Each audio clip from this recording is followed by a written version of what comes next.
Hello everyone. నేను మీ doctor లక్ష్మీరావులు, ఎండి Ayurveda. Summer వచ్చేస్తుంది కదా! చాలా ఆల్రెడీ హీట్ అనేది ఎక్కువైపోయింది. సో, ఎన్విరాన్మెంట్‌లో హీట్ ఎక్కువైనప్పుడు మన బాడీలో కూడా ఎంతో కొంత హీట్ అనేది ఎక్కువ అవుతూ ఉంటుంది ఖచ్చితంగా. సో, బాడీ నుంచి పొగలొచ్చినట్టు అనిపించడం కానీ, స్వెట్టింగ్ ఎక్కువ ఉండడం కానీ, లేదంటే మూత్రంలో మంట, మోషన్‌కెళ్ళేటప్పుడు మంట రావడం కానీ, ఇవన్నీ కొంచెం మనం ఈ సింప్టమ్స్ అన్నీ అబ్జర్వ్ చేస్తూ ఉంటాము. అంటే హీట్ ఎక్కువ అవుతుంది కాబట్టి బాడీలో. అలాంటప్పుడు ఏం చేయాలి అంటే, సమ్మర్‌లో ఇవి మీరు ఇంక్లూడ్ చేసుకోవడం వల్ల బాడీలో ఇంక్రీజ్ అయ్యే హీట్‌ని ఆటోమేటిక్‌గా తగ్గించుకోవచ్చు. ఫస్ట్ లేవగానే నెయ్యి తినడం అలవాటు చేసుకోండి. లేదంటే అలోవెరా పీసెస్, చిన్న చిన్న పీసెస్ మార్నింగ్ లేవగానే తినేసారనుకోండి, అది బాడీలో ఉన్న హీట్‌ని తగ్గించడానికి చాలా వరకు యూజ్ అవుతుంది.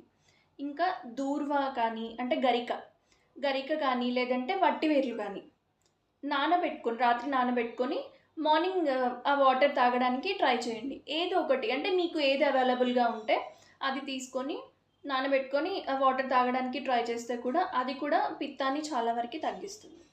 దాంతో పాటు మనకి నన్నారి సిరప్ అని దొరుకుతుంది. చాలా చోట్ల ప్రాక్టీస్ చేస్తుంటారు ఇది ఇప్పుడు కూడా. అంటే సమ్మర్ వచ్చింది అంటే కంపల్సరీగా నన్నారి సిరప్ తాగాల్సిందే అని చెప్పి. అది కూడా ఈ కండిషన్‌లో యూజ్ అవుతుంది కాబట్టి ఒకసారి ట్రై చేయండి. ఎలా వర్కౌట్ అయింది అన్నది కామెంట్ చేయండి.